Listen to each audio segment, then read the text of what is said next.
turn that down. Let me turn that down. Man, we're here. Kat, Tina, Ates, the amazing Ates. We're here, I'm first still episode, y'all. We are here. I We've feel made like I'm it. still too young to be called Ate. We're wise with experience. Yes, yes. Here we are. We're doing it now. We're finally taping this. For me, a personal dream of mine ever since I got into like the entertainment business was to do something that kind of focused on our people, to represent for the people, represent for the culture. And I'm so happy that we're doing it and you guys are with me doing this and you both have the same, passion and love for it. I just want to start off by just saying I love my people. That's it. You know what I'm saying? I love my people and this is for y'all. So, yo, Kat, y'all together, you and Tina, what y'all want to say, man? First word is coming up. Here we go. We're doing it. We are representing Hampton Roads here in Virginia Beach. Hampton Roads is like the Filipino capital of the East Coast. Can we claim that? Are we claiming that? We can claim that. We can claim that, Filipino culture here. I mean, I think we can claim that because we have Jollibee. Yeah, yeah. We compare it to like San Fran, San Fran's where a lot of the Pinoys are at, where a lot of my peeps are at. And San Diego, shout out to National City where I was born. A lot of Pinoys, there's a lot of us in the West Coast. So let's just say the East Coast version of Cali is here in Virginia, DC area. We holding it down. So yes. Yeah. And I'm up here in DC while y'all down in Virginia Beach, we were holding it down and we're doing something, that we've always wanted to do for the culture. For those that don't know who I am, we're all going to introduce ourselves. I am Kuyapi, aka Patrick Michael Strange. I've been an actor and producer and comics creator and a filmmaker here in the DC area for a while. I've done a lot of conventions and shows promoting cosplay. I also run a cosplay charity by the name of Cos Love, where we show them hearts, show that love out to the people. And because really it's just all about giving back. That's what I do with Cos Love, and that's what I want to do with this show, utilizing a lot of the relationships that I've developed over the years and meeting others of the same nationality as me that are doing it big in this business, but we don't get that same spark. We don't get that same love from behind the camera in front of the camera. So, that's kind of what I want to do with this as well, to just showcase there's a lot of us doing it. And not just only in film and TV, but we've been doing it for years in the comic books. And again, I come from the comics world when I used to write and publish comic books. And man, there's a ton of cats that are doing it there. And then outside of that, within music and just all the various industries, and having developed those relationships, I want to highlight these cats.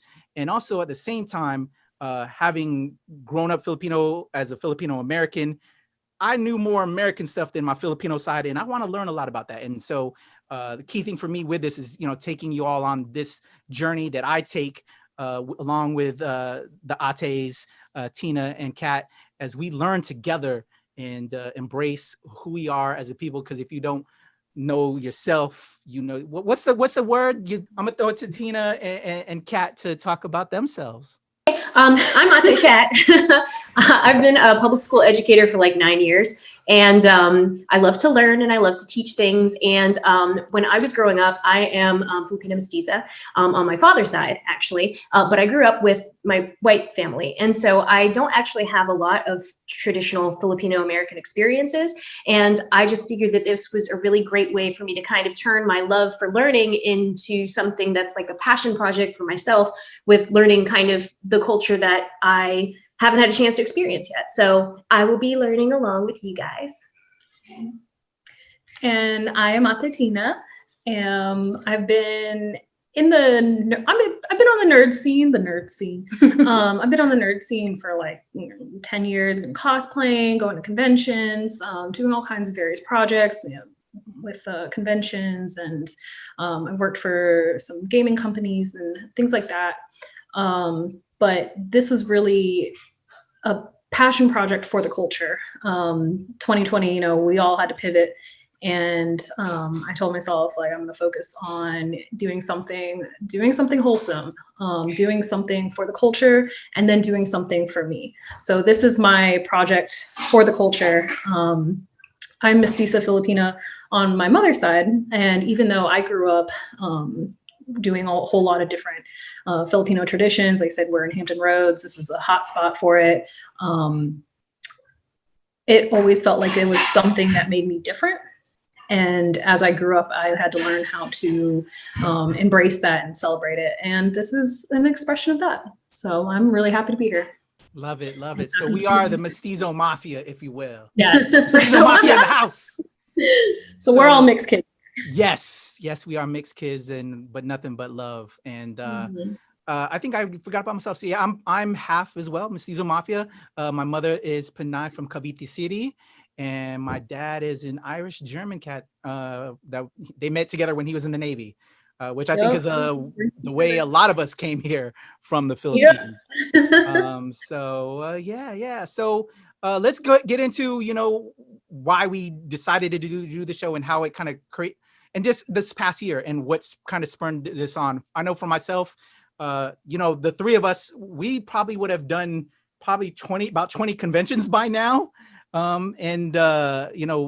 me, a ton of interviews between, the first this year and now. And I think I've only probably done about 10 interviews thus far this year when it would be probably about like number 365, So for me, when COVID situation happened and the lockdown started happening, I just kind of wanted to concentrate on family. That was number one for me, that my family is number one, and just kind of lay low and just kind of decompress, because just everything was happening, COVID, and then what was going on with the incidents with George Floyd and just all the riots and all of the racism that was happening due to a lot of the situation with people claiming that Asian Americans are responsible for the COVID-19, which is a lot of BS. And then just the racism against my African American friends. We're living in an insane world, and we have the most evil president. I'll say it, and if you follow me online, if you follow the Nerds of Color, we're a very liberal crew.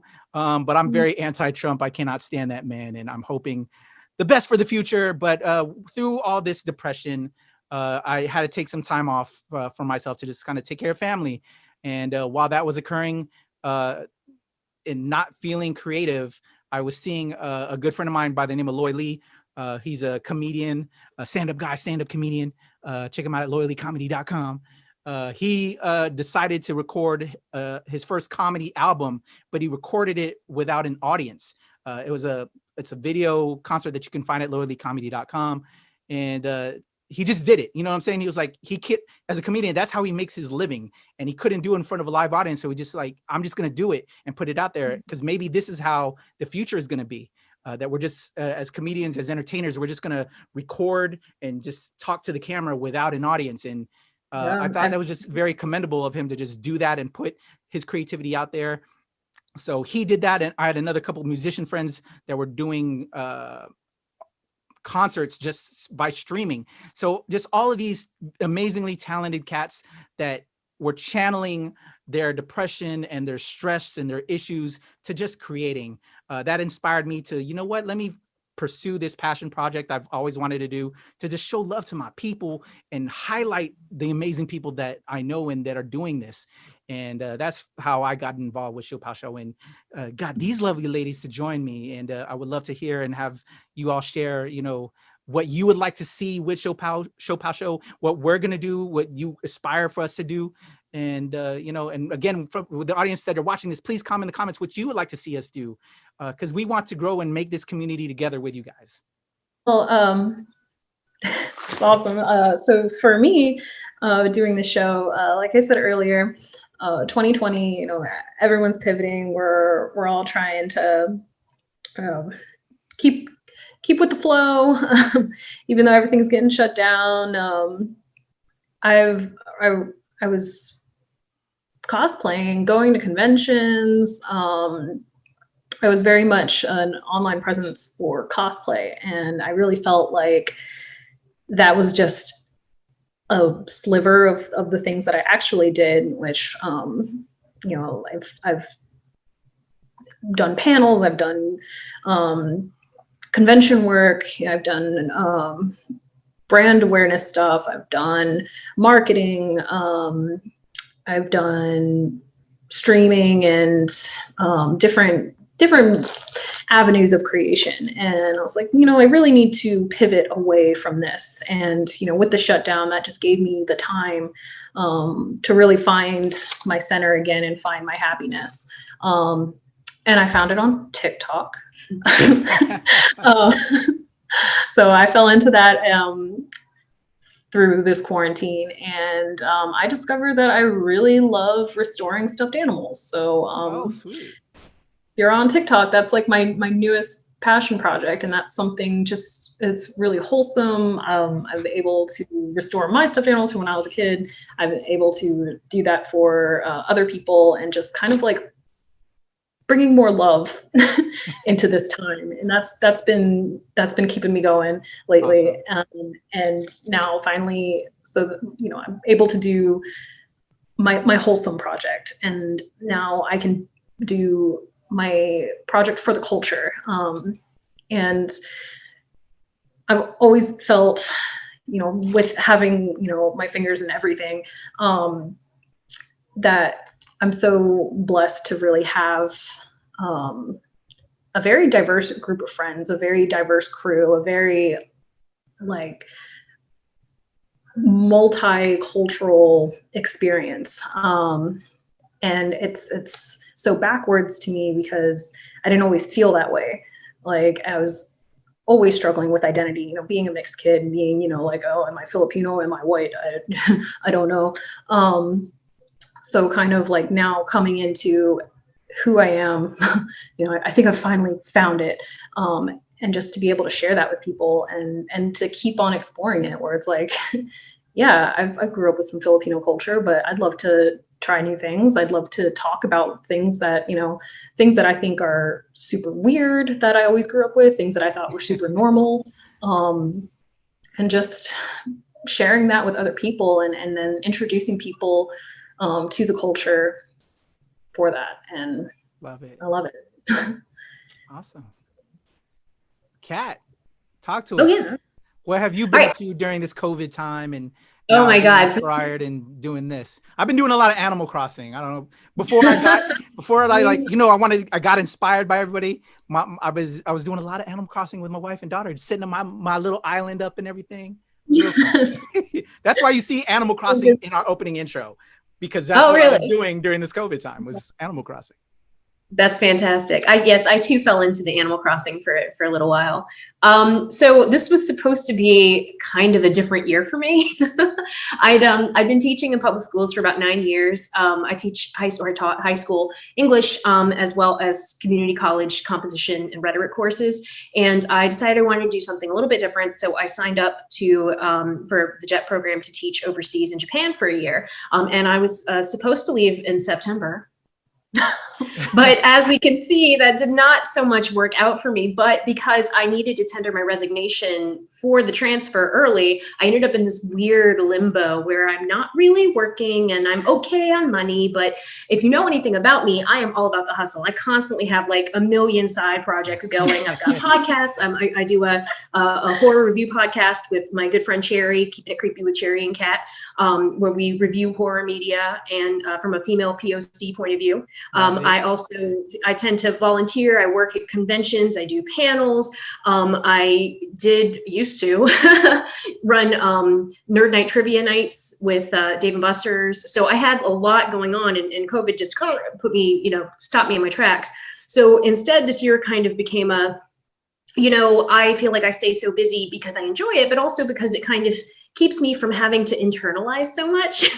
And so this has been sort of a, who am I? What do I want? How do I feel about myself here? And so when Creepy approached me about this opportunity, it felt like, it was actually really funny because it was after 30 days where I had been like, I'm not allowed to pick up any more projects at all for 30 days. And it was like, I'm telling you, it was the week I came back online that you gave me the call. Oh, wow. And I was like, this is a sign. So I was like, this already sounds like something I would be in on, but the timing, perfect. So I am so excited to be able to, because I got to tell you, I'm having like teaching, learning withdrawal. So this is really exciting for me. This is also a really good opportunity for me to like look more into other resources because I'm a big nerd and because I'm a teacher. So I've started putting like books about, the Filipino experience and books by Filipino writers on my, library loan lists, and trying to maybe work more of my cultural heritage into my day-to-day interests, if that makes sense.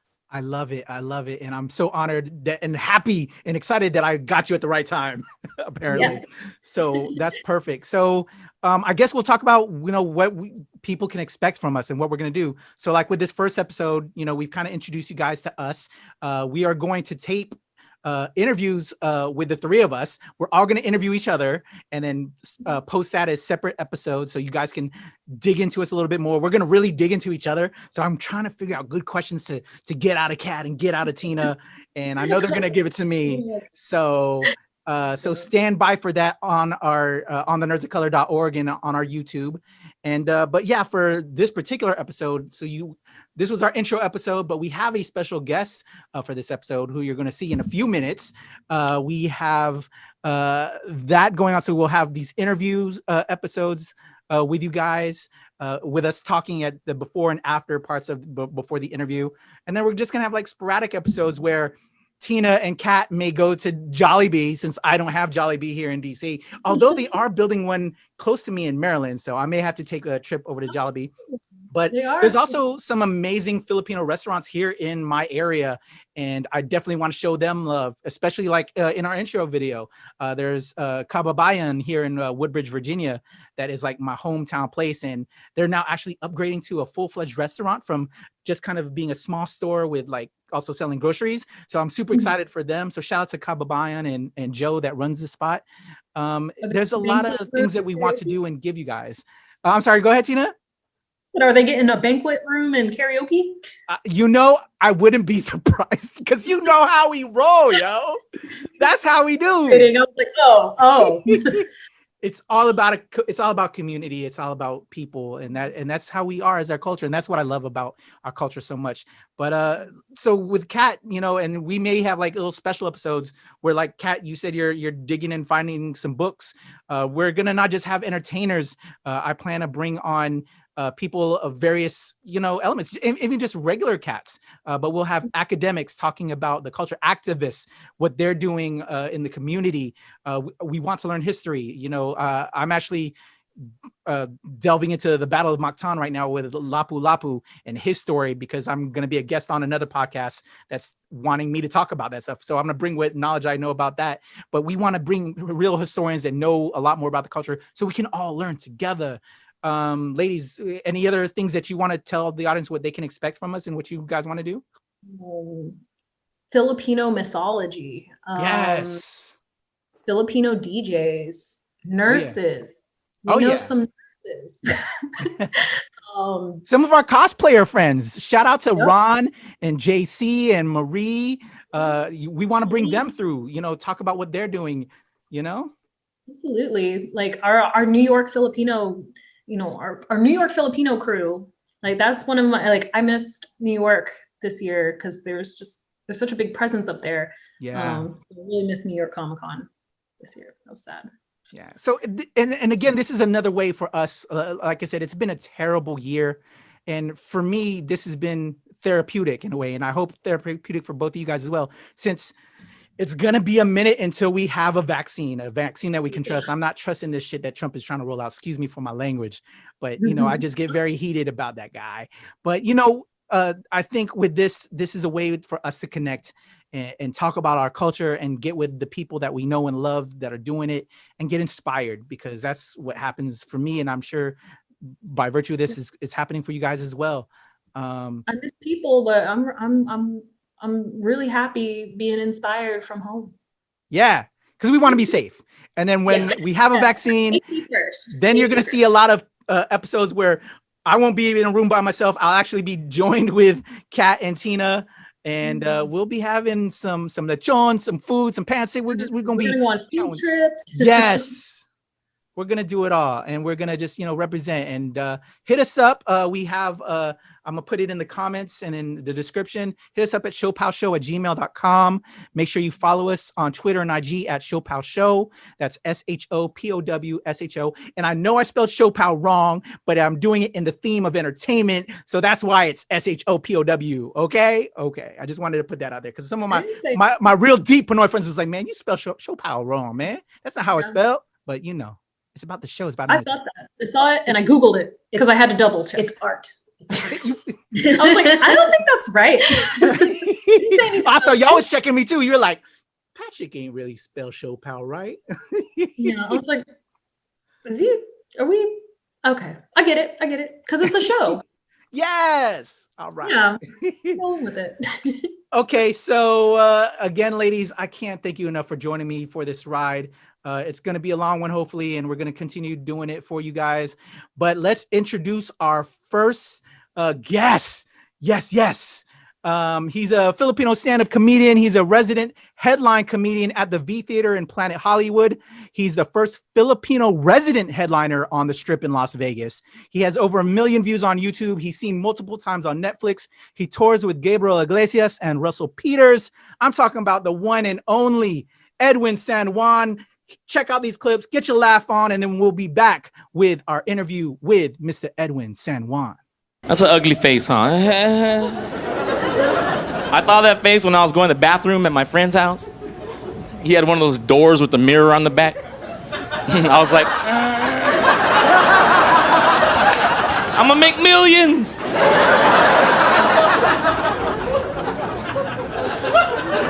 That face actually has got me out of trouble a few times, I got pulled over by the cops before. I was smoking weed and everything, The cop recognized me. He's like, oh, you're the comedian guy. I was like, yeah. He's like, do the face. I was like, oh, man. He let me go and he gave me my weed back. I am Filipino. Are there any Filipinos here? What's up? We gotta stick together, like rice. You know what I'm talking about, that sticky rice, right? Not that Americanized Uncle Ben separated shit. If you think about it, it's the white man's rice that's trying to separate.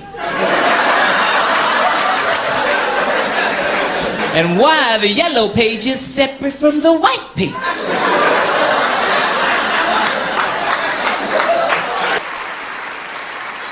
Weed's harmless. Weed is cool. That's why I'm glad on the show. Every time I get high, it never fails. I end up at Jack in the Box. Right? Like 2:30 in the morning. We're here again. Oh, I'm by myself. Welcome to Jack in the Box. May I help you? Yeah, is Jack there? Jack's not here. May I take your order, please? Oh, you mean Jack's off? When's he coming? He's making secret sauce. Mabuhay. That's how we say cheers in the Philippines. It's like salud, mabuhay. It means long life, mabuhay. Doesn't that sound like a black guy talking about his girl smoking weed?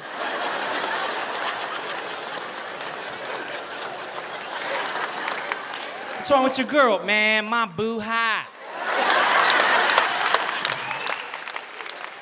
That's cool, man. Filipinos, we just look like stone Mexicans.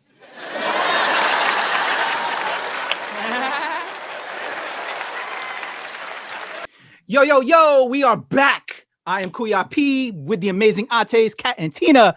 And we have here our first guest, our special guest. He's a resident headliner in Las Vegas. He's an amazing comedian. He's been doing his thing, as I said earlier. I hope you got your laugh on before we came into this. Please welcome Tito EDWIN San Juan. What's up, everybody? Thanks for having me. I'm here. EDWIN, again, been a fan of yours for a very long time, and it's amazing to have you on. And again, appreciate you for being on our first show. But we want to take it. We want to bring on new fans, and for those that don't know about you, I want to take it from the seed to now, and you doing your thing in Vegas. tell us about growing up. Were you born in PI or were born here? Can you tell us where it all began for you? Yeah, I was from. Dang, she said all gangster. Where you from? I was made in Taiwan. Oh, no. Where are your parents from? My parents, Philippines. My dad's from Pasay, and my mom's from Parañaque.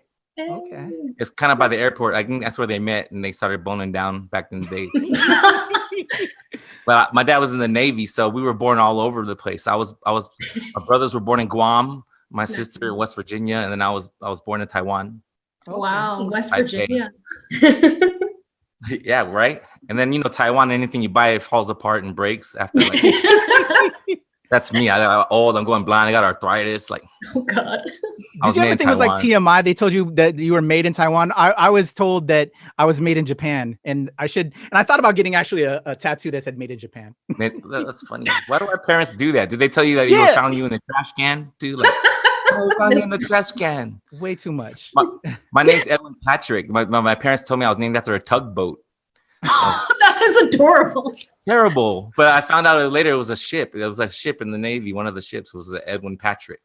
Oh, so that's wow. how I got my name. Better than a tugboat. Yeah. It's better than that. I guess they do that to keep you so you don't get conceited and big. Yeah, keep you humble. No, it's just a tugboat.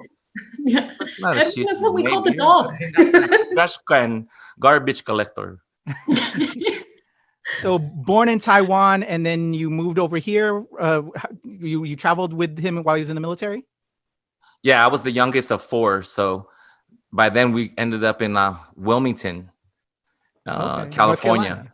Oh, Wilmington, California. Oh, California, Wilmington. And then kind of like my dad started a Filipino import-export business. So he was in the Navy, and then the exchange and the commissaries there, he was making like longanisa, tocino. And so because there's a lot of Filipinos in the Navy. So, that's how they got it. Like he said when he was on the ship that all the cooks were Filipino. Yeah. So they would dye the mashed potatoes purple, so it looked like ube. Nice. It didn't taste like it, but a little bit of home. Yeah. So that's what he did. He did exported, imported, dry goods too, right? Bihon noodles, all that stuff. Skyflakes. Yep, Skyflakes. The place our store was called Larcon. It was my dad's name, Larry, and Conchita. So we put it together, and it was Larcon. Yeah, and then we had a store. Yeah, we had a little store, and I had to it was like child labor laws. I'm sure we broke many of them. Our whole family was the business. That's that Filipino hustle, though. That's how we do. Yeah, exactly. So growing up, and your parents had the family business selling. We had the store. I was the bag boy. Had to carry the rice to the car. Yeah. I'm sorry, I didn't mean to cut you off. 10 pounds at a time. Yeah, I thought I was all strong. So tell us about life growing up in Wilmington, and then just life growing up being a Filipino American, and the Filipino American experience. A lot of us, I know for myself, I'm mestizo. My mom's Pinay, my dad's American. They met through the Navy, and that's along with Ate Kat and Tina. They, we're all mestizos, and we didn't have that kind of. I could tell you guys have the perfect nose. You don't have that flat Filipino one like mine. Like you guys have the bridge. You got that good half. You know what I'm saying? Hey. Nah, let's not. No, I got love for us, man. You beautiful, bro. This is how we roll. That's an episode in itself. That's gonna be an episode. I don't know if Filipinos are just so focused on the nose for some reason. You go to a party, that's one of the first things they check out. Oh, your nose. You have good nostril. My mom used to say, she's like, they used to tell me my nose was ran over by a choo-choo train. I was like, oh, Mom, sorry. I wish I had your guys' noses. Damn, I probably would be famous now. So who knows? Oh, damn, that's terrible. Tell us about that experience. How did they teach you Tagalog, or were you already learning Tagalog, and how was life growing up Pinoy in Cali? Because there's a lot of us there, so right. I think my older brothers, since I was the youngest, they wanted to be more Americanized, and they didn't want to learn Tagalog, But then I was 4 years removed from the being the youngest, so that was when I was going to school, it was about being getting aware of your culture and where you came from, you know, because like Black people were doing it with Africa and stuff, and it's like, oh, where did I come from? And you wanted to learn more about that, you know. But I went when I was 10 years old to the Philippines for the first time, and then every 5 years after that, I would go back with my mom, just me and my mom. None of my other brothers and sisters ever did that. But it was weird because I in the States got made fun of like being a fob or whatever, you know. And then you go to the Philippines and you're like amboy. You're not, you know, so you don't. I didn't really had no identity. Like it was like they looked at me as an outsider, and then so it was kind of a weird struggle, but it wasn't nothing that I couldn't like, you know, deal with. But it's just like when I would see people make fun of my dad when he was driving, or they would do the whole, you know. And I thought my dad was a great driver. I never understood like, you know, why people would date, but it was just because he was Asian. Yeah. So I was like, oh, certain things like that, like that I remember kind of scarred me, but it's real minimal. But can imagine how much more people seen more traumatic stuff, how it kind of affects your life, you know? Yeah. But I think that's kind of why I kind of like do like talking or telling jokes, or it's kind of like the stereotypes. Yeah. And then before people made fun of me, I would make fun of myself, so it wouldn't hurt as bad. And then when you make fun of yourself, then it opens the door. You can make fun of other people. It's a tale as old as time. Yeah, I feel that in my heart, because you know that's something that we do as people sometimes. Is, you know, we'd rather, instead of being loud, we'll beat them to the punch, and it's very sad. But then in a way, it's how we just kind of got by. And that's kind of what I would talk on by like going to these roots, because as a comedian and being a fan of your act, you know, you take a lot of those life experiences and put it into the comedy. Well, some do, some don't, some, you know, have their own methods. So let's talk about discovering comedy. Who was your first comedian that you got into? And again, growing up and then, you know, finding your way, or what did you originally want to do? Like, what was the goal for young Edwin? Was it to take over the family business? Did you want to be a ball player? What did Edwin want to do before he got into comedy? I wanted to be like a ninja or a Jedi Knight, but I realized that it wasn't possible. But and I definitely not want to take over the business, because I had to work since I was young over there, you know. So I wanted to get far away from that as possible. But I don't know. I did plays in elementary school, and then after that, I never got into it. So in high school, watching other people do the plays, I always felt like I was like missing out on something, you know. And then when I finally did find comedy, I felt like, oh, this is that void that's missing that I feel is being filled somehow. That creative, you know, the passion side that I wanted to do something, you know. Love it. That's when I felt like, okay, this is really what I want to do, and it was cool. So who were those cats that inspired you? Like Red Fox, Eddie Murphy? Eddie Murphy was the first person that I seen with Delirious, you know, to where you would remember his bits, stuff like that. And then because of Eddie Murphy, I found out who Richard Pryor was. And then when I started getting into comedy, I learned who like the classes like Henny Youngman was. I never knew who Henny Youngman was. And then like Lenny Bruce, people like that did comedy with a purpose, you know, like not just going up there gibberish, but actually, you know, have a point. And my point when I first started off was always how people made fun of Asians and stuff like that, you know. And it's okay to do. Whereas you make fun of anyone else, that they get offended and they're offensive by it. So that was my whole angle. And I just kind of ran with it whole, you know, and then when I started doing comedy, there was no Asian rooms. So I was just doing Latino rooms, Black rooms, or white rooms. So just lumped into that POC room. You just got to be universal across the board. So your comedy has to be just where everyone can relate to. Jeff Garcia was a big influence when I started comedy, and he does a lot of crowd work. So I wasn't allowed to do any crowd work when I started. So all my stuff was set up, punch. That's how I think I developed my style. But my first experience as far as with comedy was my father. He was always funny, like at parties. You know, they would always have a circle, and they would all be. So he was that uncle. There go Uncle San Juan again. There he go. Yeah, Tito Larry. Yeah, that's my dad, Tito Larry. But he was my influence, and he always like had real corny jokes, you know. So now I'm doing them to my daughter. My dad would get up and say, "Hey, you want to come with me?" I go, "Where are you going?" He's like, "You want to come with me?" He's like, "I'm all, where are you going?" And then he'd go to the bathroom, pull his pants down, and start going to the bathroom, you know. And He's like, you said you wanted to come, and I was like, oh. Wow. So So That's where I think my humor is. That's my humor. That's why it's all toilet humor. No, I'm just so then I guess this kind of makes my next question probably easy. So what was, when you decided you wanted to get into comedy, your parents, what did they think about that? Were you going to school at the time? Did you go to school? Like when you decided to make this a career? It took a while before I decided to make a career, but before I started to do it was definitely after college. Like, okay, I had to, like, as long as I had something to fall back on, then I think my mom was okay with it. Yeah. But if I was to come at her and tell her, hey, I'm doing this, she would be like, no, no way. Yeah. But yeah, I got a degree at Cal State Fullerton with human services. So I was doing social work, working in like group homes and stuff like that. Dope. So the first like 6 years of me doing comedy, I was still working that job. And it was kind of tough battling it, you know, but it made it worth it. To when I finally did go full-time legit comedy, it was a great moment, you know. Gotcha. So now, like, I have residency in Vegas, and I bought a house. Like, it's like, well, built a pool in it last year, like, and then the pandemic hit. It just hit, the pool was in there at the perfect time, you know. It's like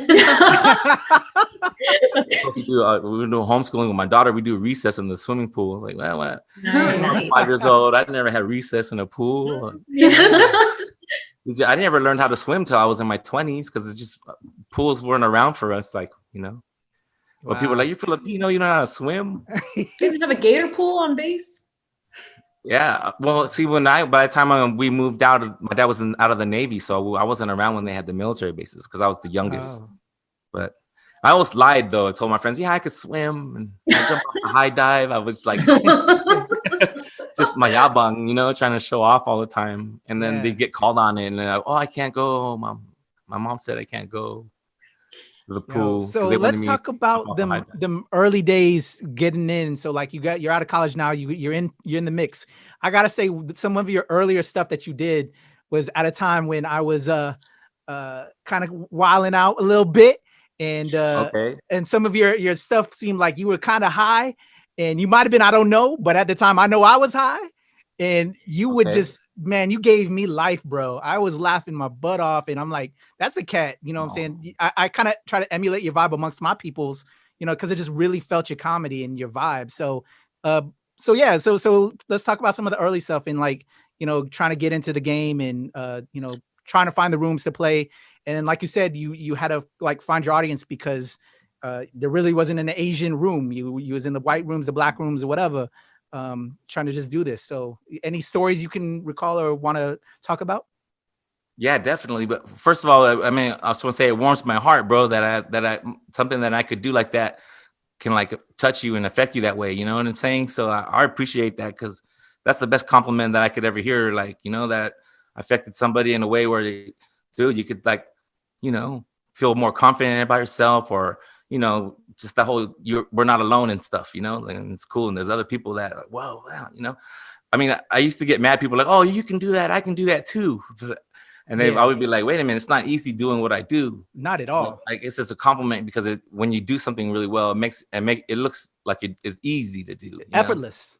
Yeah. But representation matters. That's well, it all comes down to that. It's the craziest feeling, right? To try to be cool, calm, and collected, and inside, and you're like, oh my God, you know, my heart's racing. Definitely. Or I'm on TV, or I'm filming something, I have to be cool and calm, and I gotta relax and trust that you know your stuff, you know. Yeah. But I think Filipino pride has a lot to do with it, as far as, I mean, not just Filipino pride, but pride in yourself and stuff like that. And my dad always instilled into me, like, oh, you're a San Juan, and, you know, San Juans, we don't quit, and we, you know, you believe in yourself and your family, where you came from, your roots, understand that we're hard workers, you know, and our families always said, we never had a problem with, like, a lot of people be like, yeah, I'm at my job. I don't work, but I'm at my job, you know. It's like, and an honest day of work really means a lot. It even says in the Bible, you know, you have to don't be cheating and skating through life. So I'm trying to take my dad's examples and do it and with my comedy, you know. And I started off, like I said, in the Latino rooms. Jeff Garcia gave me my start. Mm-hmm. And then from there, I started doing Latino showcases at the Laugh Factory. So I got in that way. And every year it just kept getting better and better, you know. but I would do shows at the Latino night, follow Paul Rodriguez, and in my mind, and I feel like did better, but it's Paul Rodriguez, of course. As a fan, yeah. But I mean, I would just, they had me closing out the show, and I was like, okay, well, it's like, I'm not even Latino, but here, but and then I had to go back to work 6 a.m, and little kids kicking me in my shin, and I had it was tough to do, man. But to be where I'm at now and still continuing to try to get better and stronger all the time, it's well worth it.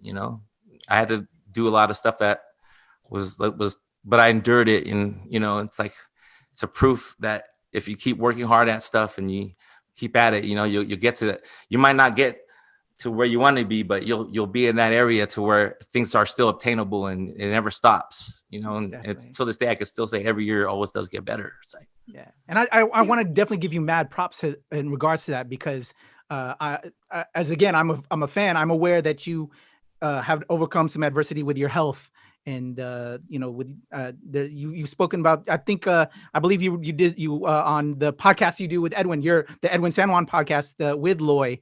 You discuss some of those issues that you had with your hands, and just kind of like getting back to health and being able to just perform, and then record at night and just not even be able to walk sometimes.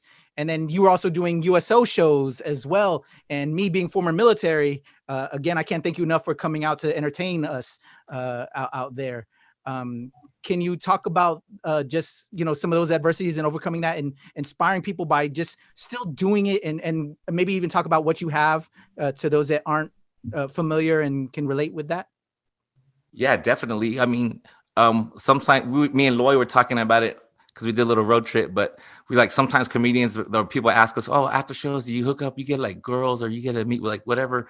But me, after my shows, I talk about my ailments and my arthritis and my conditions. So I always have people coming up to me afterwards comparing medications, or when's our birth date for being diagnosed. Oh my God, the whole culture out there of people that have and they're proud that I'm up there representing. I've had a mother come up to me and says, oh, I got to bring my daughter back to Vegas and see your show because you have psoriatic arthritis, and so does she. And there's many times she's crying and she feels like giving up. And if she could see you that you're out here professional doing it, and you have making a good living, that it would really inspire her. So it's like, wow, it's not like I meant to do that. I don't want to have the things that I have, but I was made in Taiwan. I was telling you earlier, Taiwan, you break down after the warranty expires. But my warranty, I feel is expired. I have arthritis, flat feet, gray hair. I was going bald since I was 15. I just got psoriasis and arthritis. I got all the ailments, but I just try to whatever cards you're dealt with, you got to make it and work in your favor, So that's how I did it with my comedy. I have dry skin. I went out with a girl. She's like, oh, I thought you said you were Mexican. I go, no, I said I had messed up skin. And that is such a corny joke, but it was the joke that I was using my first 5 years of comedy, and I thought I was rocking and killing, but you progress and you learn and you grow. It's like anything else. And I love it. I don't know if I answered your question. Because you said if you get high, I still smoke weed till today. Hey, I wish I could. I wish I could. I kind of, for what I do on other stuff, because again, this is all the Filipino hustle. What I'm saying? We still got that day gig until I work it into where it's the full-time gig. I feel you on that one. But when I can, I plan to spark it up with you, my man. Oh yeah, so definitely. I'll be there the day before you're ready. All right. So now you've been doing the comedy thing, and then finally getting this residency in Vegas. Let's talk about now just how is that to just have that you don't have to go crazy travel. I'm sure you probably still do some engagements here and there, and it's probably a little bit different now during this COVID time, but having a residency in Vegas that not too many people have, and being a Filipino headliner and having residency, first Filipino actually. Yeah, right. Yeah. They told me that, you're the first Filipino to have residency, a resident headliner in Las Vegas. I was like, oh man, I didn't realize that. That's pretty cool. Hey, I'll take it. But it's a wonderful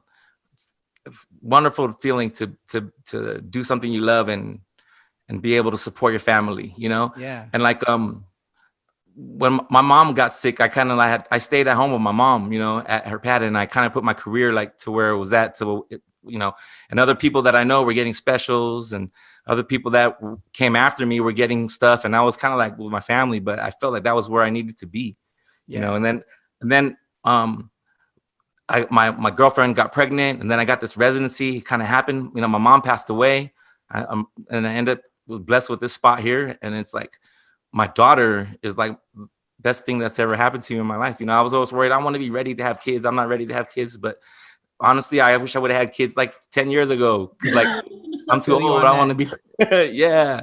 But she's the greatest thing that's happened to you. She's my HBO special. She's my so whatever, if I don't get any accolades, whatever, I'm fine, bro. Like, I just want to raise her to be a good person in society and be, someone that contributes and stuff like that.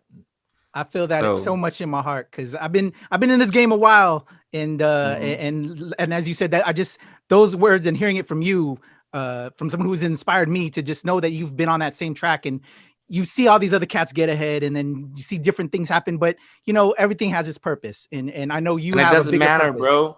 Yeah, it doesn't matter what other people get. It matters how you feel inside, where you're at.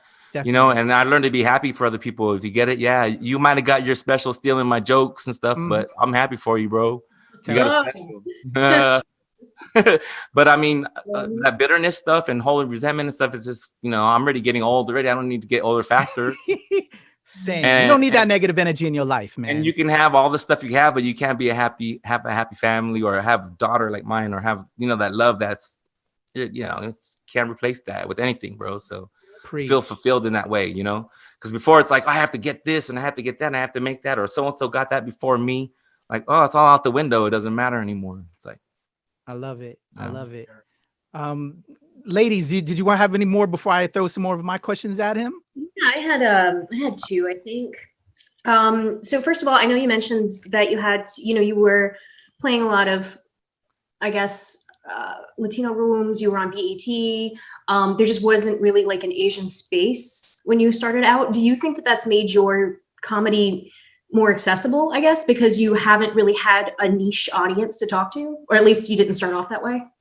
I think it made it easier for me, actually, because when I would step into those rooms, I was the breath of fresh air, because they've seen so many Black comics, they've seen so many Latino comics, so oh, here's this Asian dude, but he's like ripping it. Like, I remember doing a Black room, and they were like, what? Like a Chinese Mexican guy? What? Like, they didn't even know what Filipinos were, They were just like, a Chinese Mexican that's killing. Oh, dude, like, what's next? They're all thinking, like, okay. But it was I thought it was cool to be like, because I did it. I've been doing it 24 years now. So when I started, I was one of like, now some of my jokes, I look back, they look hacky and cheesy and like, oh, I can't believe I said that joke. But I was like one of the first guys doing those, know. And then so I can't get mad, because people paved. I'm one of the guys that kind of paved the way for like Filipino guys starting out. So you were the first big Filipino comedian I discovered, and again, man, you are amazing. You preceded Rex Navarrete, then Joke, all these cats, man. You are the king, man. I just gotta say, man. Hey, we don't say bad words now. I'm talking to Edwin right now, man. Yo. And actually, that kind of goes into the next thing I wanted to ask, which was just, how do you think that the Filipino experience working in media and in comedy specifically has like changed since you first got in the game to like now? What do you mean, the media? Like, do you think it's different for Filipino comedians starting off now as opposed to when you got things kicked off? Do people know what Filipino is now? I guess. I think the game's changed in the sense where like minorities are proving that we can make money. Russell Peters, I mean, Joe Coy's, he's selling out like theaters and arenas and stuff. Like, man, we've proven that now. So I think it's awesome. We might not have rooms still, and then we might not have themed Asian nights, but that's better. I don't want to have themed. All those themed nights should have been erased from the very beginning, but that was what we had to be dealt with and do. But now it should just be like, I don't want people to be, oh, it's that Filipino comedian is like great, but now I just want to be that comedian is great. Like, hell yeah. We should transcend colors, like people, Oprah Winfrey, like, she's just like, she's not Black. She just transcends kind of stuff. People just see her as Oprah. Yeah. Or kind of like that. I don't want to say like, I don't know what I'm trying to say, bro. I smoked some really good weed. I got all analytical. I got you. That's great. But it's good that people can get into the game now and be Filipino comedians without relying on, I guess, the Filipino experience, maybe, to crack the jokes. Or anything like Ali Wong. I don't know if you've seen her special. You know, it's amazing. She's pregnant. She did both of them. Like she was pregnant too. Like, but it's like, it's just funny. It's not female. It's not male. It's not Asian. It's not what. It's just got to be make sure it's funny and it, you know, and you deliver. And hopefully she delivers because she's pregnant. She needs to. Oh. Oh no! It's terrible in this house. It's puns, bad puns all day. Loved it. I want to know, like, what do you do when you hang out with your cousins? Like, you have a whole lot. You have a whole lot of cousins, Filipino family, right? Yes. When I was younger, we did a lot of stuff. Now I'm out here in Vegas alone. Like it's just me and my immediate family. But when we hung out, we did all kinds of stuff. Like we would race a lot. I don't know why. You want to see? Are you a Filipino car boy? I didn't have the car because, like, I don't know, my parents wouldn't let me. Like, I didn't have a car till I was able to steal one. But no, I wasn't into the cars that much. I was into breakdancing. Okay. Okay. Filipino b-boy. Yeah, I thought it was all that, but I was really not. The original I could Jabberwocky. only do like the robot. I would show up in Skate Depot and we all had the matching Nike outfits, you know? And then I would just be the guy that holds the radio because everyone else was really Oh, that's great. and I would just walk in thinking I was all tough. I did a lot of wannabe stuff when I was growing up. I wanted to be a gangster. But, you know what I mean? Filipinos shouldn't be gangsters. Like we're wearing Dickies because we bought them at Sears, not because they were government. But so how has being a husband and being a father changed your comedy? I haven't seen some of your newer stuff yet. I can't wait to when we can head out to Vegas, you know, and we have a vaccine and everything, and I can see you do your stand up, and I can also visit my boy Loy. I'm curious to see your acts now with you as a father and you as and having your wife, and your wife has thousands of followers. I was looking at your wife is like doing her thing now too, right? Like what's up with that? More than me, I hate her. She's more than me. She's doing it. All credit, props to her. She's really making it happen. Like she is happening. But talk about me more. Yeah. Everyone wants to talk about my wife, man. Jeez. I want to be selfish. You know? So how has she changed? How has being a husband and a father changed your comedy and life? It's relieved a real big stress in my life because as a comedian, you get stuck in the same set routine and you do for a long time, you know. And how am I going to break out of it? Now I have life experience, you know, and the jokes are writing themselves. Like my stepdaughter came out of the bathroom and I was trying to be funny, and I was like, "Oh, number one or number two?" You know how your parent will, "Oh, number one, number two." And she was like, "Oh yeah." She's like, "It smells like tacos and kittens in there. Like, don't go in there." Like tacos and kittens. Like that joke wrote itself. Like that's in my act. Like, you know, like, "Oh, you wrote that joke for me. Thank you very much. I'll take that." You know. So the kids, the wife, they do funny stuff all the time. You know, my wife's funnier than me. I riff off her and get ideas all the time. So I love it. I wish we had a camera in the house following us around, you know. And the next step, right? Hey, yeah. Loy, you got another job to do, Loy. Thanks, guys. I'm ready for the reality show with Edwin. Dude, we have a stripper pole in our living room. Nice. And the upstairs is the aerial silk. Like, oh, I love silks. That's awesome. Yeah, it's like my wife has a studio in her room. We had a babysitter come over and she thought that we filmed like pornos in here because we had like bites and stuff. So she was like, "What are you doing?" But it's definitely every corner of the house is kind of different, so it's good for photos and stuff like that. I mean, the house is really, really nice. It's kind of cool. Like, I'm proud of my wife. She's got a good touch on the house. It's not me, because if it was my whole house would look like behind you right now. That's how my whole house would look if it was up to me to how to decorate it. It would be like, I got you, man. I got you. So, hey, you know what? Well, then that brings me to then, since we are the nerds of color, let me do a nerd check. What is Marvel or DC? Oh, Marvel. Marvel all day. Yeah, Marvel. My daughter can. We'll even say it too. She's right now. She's going, Favorite superhero. Who's her favorite? Oh yeah. Who's your favorite superhero? Spider-Man. Yes, that's right. We approve. Yeah. Same here, Spider-Man. We have a joke for her. If she's like Captain Obvious, duh. Favorite superhero. All right, sorry, I don't know. That was another joke that she wrote. Another nerd check. Star Wars or Star Trek? Star Wars. Okay. You wanted to be a Jedi. Right? Yes, wanted to be a Jedi. Then I found out they couldn't have sex, and I was like, oh Out. no, I'll just be a priest. At least they can have sex with little boys. I'm sorry. That was Lloyd's joke. He told me to throw that one in. Oh, I was reading it right here.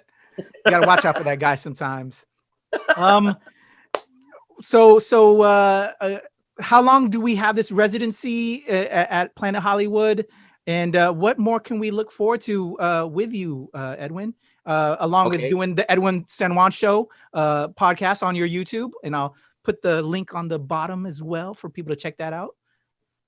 Definitely. I mean, I've been there 6 years so far as a resident headliner in Vegas. It's kind of like, it's kind of unheard of. I mean, besides Carrot Top being there as long as he has, no one else has been there that long. It's hard to have residency in Vegas for even a year, let alone like going on 6. So I'm really happy with that. It's not a big band promotion. I mean, it's the Las Vegas Live Comedy Show, and I'm starring me.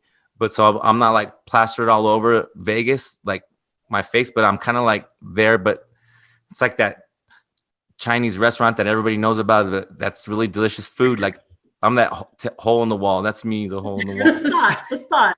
But no one knows I'm there. I've secretly been there pretty much 6 years, just honing in on my craft, getting stronger and stronger. You know, Awesome. seven nights a week, I'm going up. Yeah, 7 nights a week. That's crazy. Jesus. Yeah, Nice. it seems like it, but it's only 45 minutes a day. Like, you know, Well, that's, my yeah, goal but is to get it to 30. that's that like Filipino law, like grind. Like you just putting in the work, and that's really impressive. Don't get any ideas, Kat. No. I'm not gonna let Thank you. you. I appreciate it. Yeah, thanks a lot. I mean, it is. I mean, I appreciate it. Thank you. But it's great because we're home all the time. So my daughter's probably going to grow up thinking that both parents are home all the time and they only work an hour a day. You gotta go hide sometimes. What happened? You gotta go hide, you know? Oh, You gotta- oh yeah. You know how much chocolate I've eaten in the shower? Yeah, that's how I eat my ice cream. Like that. Are you really Wonka? Awesome. So COVID, once this whole situation is, we have a vaccine and we start having live shows again, how are you feeling when that finally happens and you could, do your thing in front of a live audience and future goals for Mr. EDWIN San Juan? I'm ready for it all to be, back to, I wouldn't say normal because it's a whole different normal, but yeah, I'm ready to do it. I feel meeting Lloyd and working with Lloyd now kind of really inspired me to, I really want to get my set recorded and work on, the new stuff and getting that out too. So, can't wait. We're gonna hit this full force. I think. I mean, we're both excited. The COVID is like enough of us made me think like, hey, our stuff could get shut down. Like, so we got to think of alternate ways to also produce more money and everything. Secure my daughter's future. Exactly. Start streaming on Twitch. Secure the bag, and whatever we can do as the ShoPowSho, the Nerds of Color, my whole squad, and Lloyd's my partner. I was telling Lloyd too when we've discussed this. I would love to do what I can to shine the light because you've been killing the game. You deserve that respect. You are the legend, and just can't appreciate you enough for being our first guest. Let's give them a round of applause, Kat and Tina. Clap louder. Clap louder. Yo, Clap. where's my air horns? Yeah. Right. Yeah. I'm number There we 1. go. Dodgers, baby. Oh yeah. I'm the first episode. I'm number 1. Dodgers, what? My daughter's like, oh my God, stop it, Dad. Filipinos aren't conceited. Stop it. Salamat, Tito Edwin. Can't Wala thank na you enough, naman, man. man. Maraming salamat. Salamot. Appreciate you. Kalangot dito. All That's right, how y'all. Filipinos That don't was know. Edwin San Juan, the Nerds of Color. We'll be back with What me up? and Tina. Yo, okay, there we go. Our first interview in the books, Mr. Edwin San Juan. If you're ever in Las Vegas, please go see him at the V Theater in Planet Hollywood. Ladies, ates, we just had our first interview with Edwin. What did you think? Great comedian. I'm a longtime fan. And just to have this pleasure of him, you know, blessing us in our first episode was just super dope. And he's a great guy, you know? Yeah, it was really funny, really easy to talk to. It was really cool hearing his story and just kind of like, I hadn't heard of him until recently when you started mentioning his name, and knowing that like he's been on the scene. You know, he was before, you know, everyone knows Joe Coy, you know, Netflix generation, but like he was at the start of it. He was here before. So it was really cool. And I think like, you know, right off the bat, like before we even started really talking, we were just introducing ourselves. We're like, hey, you know, this is us. This is our podcast. This is what we're talking about. You know, we're all mestizos, like, and he was like, oh yeah, I can tell. Like, you guys have great notes. And I was like, that's going to be an episode, man. Like, we're going to have to talk about it. And that kind of like brought it, you know, that was and that's kind of what I'm looking for some of these interviews when we talk with people I think that's very interesting in how that dynamic where he as a dark-skinned Filipino was making fun of himself to break them to stop the other cats from, you know, making fun of, you know what I'm saying, beating them to the punch. But then at the same time, it's very sad and tragic. And then the whole thing with, you know, the nose thing. And, you know, I love every bit of my people. And it's sad that, you know, we get uncomfortable with ourselves because of society and how, you know, what the impressions that's put upon us, you know, and, you know, light skin, dark skin and all of that. It saddens me when there's self-hate there. And I think we're just all beautiful in who we are and what we are. And but you feel that, you know what I'm saying? And I love that kind of a touch that we get from interviews like this. Yeah, it's like you kind of get just in like a very casual conversation, you know, we're kind of getting those glimpses of like, of culture and of like that mixed kid experience where it's like, oh, thanks, like my nose. But also like, then I feel guilty because it's like, well, exactly.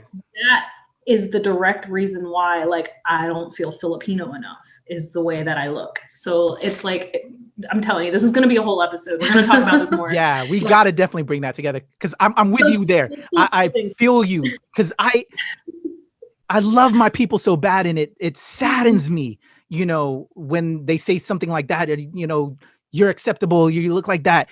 I've been told you should go to the, you know, because I've been an actor a long time here. They're like, if you go to the Philippines, you'll be a superstar. I'm like, right. You know, fuck that. Why can't we all be superstars? And, you know, that shouldn't be a thing. And it just depresses me and makes me sad. Yeah. But, you know, it's a very real thing. And that's what we're going to get into with the show. And that's why we're doing the show. It's like a glimpse. Yeah, exactly. Yes. What we're going to get into, the things that we're going to unpack, the things that like, you know, we're mixed Filipinos, mixed Filipino Americans talking about Filipino culture. You know, it's like, I always feel like that imposter syndrome of it. And I think that's one of the main reasons why I feel so strongly about doing this podcast and talking about these issues and diving deep into this culture, because it's like, you know, this is my culture, even though it doesn't always feel that way. And yeah, so I'm great first episode. Yeah. Definitely. Kat, anything you want to add? No, just I think that it'll be really interesting to hear from all the different people that we plan to talk to with how, you know, their experiences were kind of translated. I mean, everybody, I think being a minority in America, period, is kind of a struggle. And you could talk about, you know, relative to when you grew up, where you grew up, how you grew up. But in general, it's not easy. It's not always easy. And so for comedy to be one route of finding acceptance and finding a place, and in you know, Edwin's case, kind of carving his own place, I think that that's really inspirational. I think that's really great. And I'm really looking forward to hearing how our other guests kind of do the same. Yeah, like that was really cool how he was saying, he was like, you know, I was actually lucky to kind of be in those spaces, or be in a space that wasn't made for me, because it allowed him to make his own path, and it allowed him to be exposed to audiences that maybe he wouldn't have been exposed to. So it's like those two sides of the coin, where it's like, you know, some things are, you know, he was saying how some of his experiences when he was younger, when people used to make fun of him, they weren't bad. They weren't, you know, soul crushing incidents, but like there's still things that he remembers. And then on the flip side, for him to be like, well, you know, I was Filipino and I was working, you know, Black rooms and Latino rooms, like that, I was able to transcend that. And so it's really interesting. It's really interesting to hear that. And I agree with you. Yeah. Like, I'm really excited to see what other experiences that people have had with it. Yeah, like it's great that it's fantastic that there are more opportunities for everyone, you know, especially for minorities in an avenue like comedy, which tend to be, you know, white male spaces. But now we're getting more diverse experiences, but also to say, well, not catering just to those experiences, being able to make comedy for everyone is also a strength. So it's nice to see both sides of the same thing. Love it. Yo, that was amazing. And ladies, we did it. We knocked out our first episode. It's in the can. Some of the like the I don't know for you, but just some of the like the heebie-jeebies that I had in the back of my spine. Let's just like ready to get this done, you know, just get it in there. We did it. Before we sign off, let's tell them our socials so that how they can follow us individually. And then as we say it, I'll have it on the screen so you guys can make sure you follow everybody on the team and then the show as well. Kat, tell them how they can follow you online on the Twitters, the Instagrams, all of that. Oh gosh. Okay. Well, I got the Instagrams at Catfork, Kata. I guess you're gonna spell it anyway. Yeah, it's on the screen. It's on the screen. Right there. You got this. I also have the podcast Keeping It Creepy with Cherry and Kat, which is available on Anchor, Spotify, Google Podcasts, iTunes, all that jazz. And I have a TikTok where I talk about books. So and we'll put that down there too, so they can check it out. You know what I'm saying? Show love. And, my main platforms are Instagram and TikTok. It's viva.valentina. I am also on Twitter at Viva Valentina XO, hugs and kisses. But Viva Valentina XO. I talk a lot of bullshit, so you know, come chat with me. But TikTok is you'll find my wholesome content. So viva.valentina on TikTok, and then on Instagram, viva.valentina, you'll find more cosplay and other nerd lifestyle type content. So all right. Love it. For me, it's at Strange Since 1977. I think that's the Instagram, and at Twitter is Temple Faris. But the show is ShoPowSho. You see it on the screen. We are part of the Nerds of Color, so at the Nerds of Color. And for Mr. EDWIN San Juan, our wonderful guest, I'm gonna throw his picture on the screen right now. Make sure you check him out at EDWIN San Juan on Twitter, and that EDWIN San Juan on Instagram. And for Twitter, it's Edwin SJ. And also his website. I'm gonna throw that all on the screen right now. Make sure you show our first guest some love. And if you're ever in Vegas, check him out at the Planet, at the V Theater in Planet Hollywood. He's been there doing his thing, and he's about to do more. Also he has a podcast with my buddy Loy, his EP. I'm gonna put that on the screen right now. Check out the EDWIN San Juan show on YouTube. And there you go. It has been a pleasure. The fabulous Ates, the amazing Ates, we did it. I can't wait to do more and give you more. We're doing it for y'all. We're doing it for the people. We're doing it for the culture. Mahakita, salamat. We out of here, y'all. Woo! We did it.